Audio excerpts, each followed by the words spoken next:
Hello and welcome to Big Dash Knows. Big Dash knows what? New York Giants football. Let's go. So I wanted to start a series and call that series Who Makes the 53.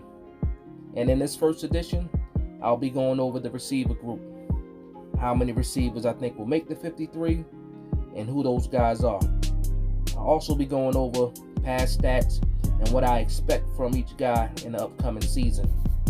So without further ado, let's hop right in.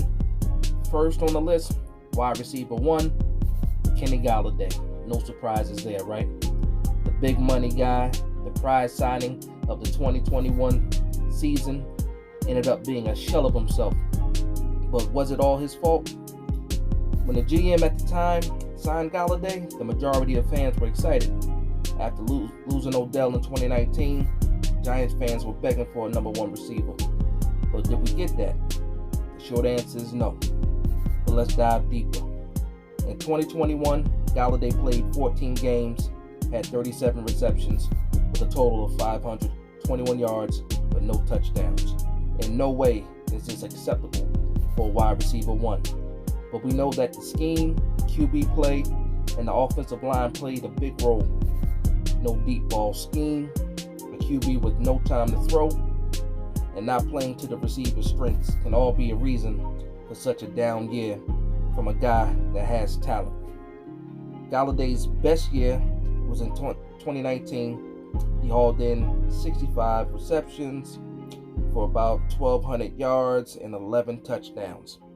And this is what I expect his numbers to resemble in 2022.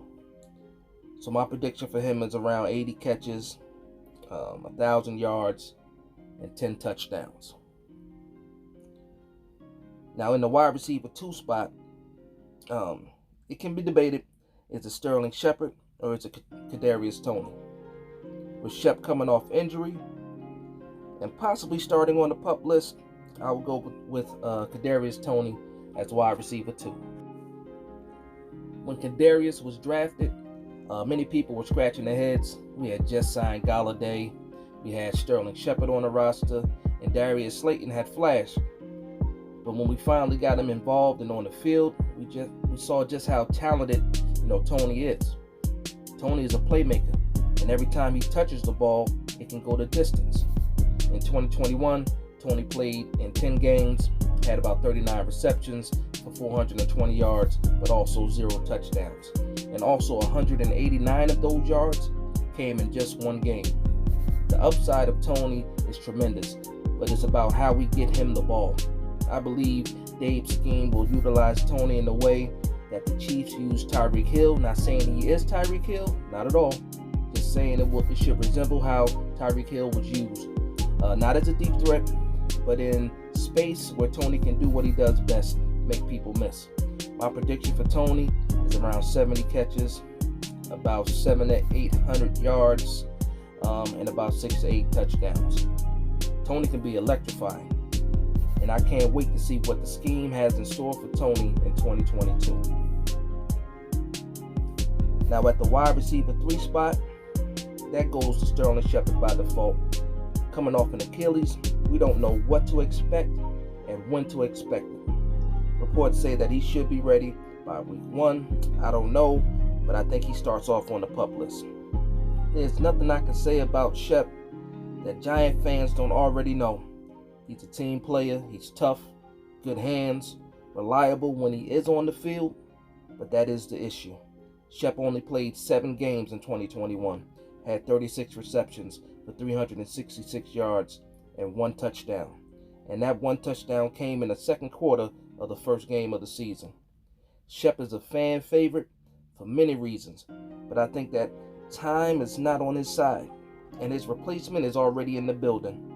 My predictions for Shep this year is around 25 to 35 receptions for about 300 to 400 yards because of a diminishing role. But one thing I have learned about Shep is that you cannot sleep on the guy. He has proven me wrong a lot, and I hope he does it again. The wide receiver 4 spot, in my opinion, is Wan'Dale Robinson. This guy went from a shock reach of the draft to being the bright spot and what many think could be the jack of all trades for this new offensive scheme. The star of the OTAs has been Robinson, and rightfully so. When you look at Robinson's highlight reel from college, you can't help but get excited. And many believe if it wasn't for his stature, he could have been seen as a higher pick. In 2021, Robinson had 104 receptions for 1,300 yards and 7 touchdowns. Robinson also played running back for Nebraska before transferring to Kentucky. So I also expect Robinson to play that Tyreek Hill type of role in this offense with just a sprinkle of what Cole Beasley did in Buffalo. Shorter routes, getting him the ball in space, and letting him do the rest. My prediction for Robinson is about 70 catches, about 800 yards, but also over 1,000 all-purpose yards with 10 all-purpose touchdowns. Wandell, we're rooting for you, brother. Best of luck to you this season. Now going into the wide receiver 5 spot, I have Darius Slayton, which in reality would be more of a wide receiver 4 spot, depending on the health of Sterling Shepard. There are mixed feelings within the fan base in regards to Slayton. The guy has made some big catches, but also has had some big drops. You never know what you're going to get.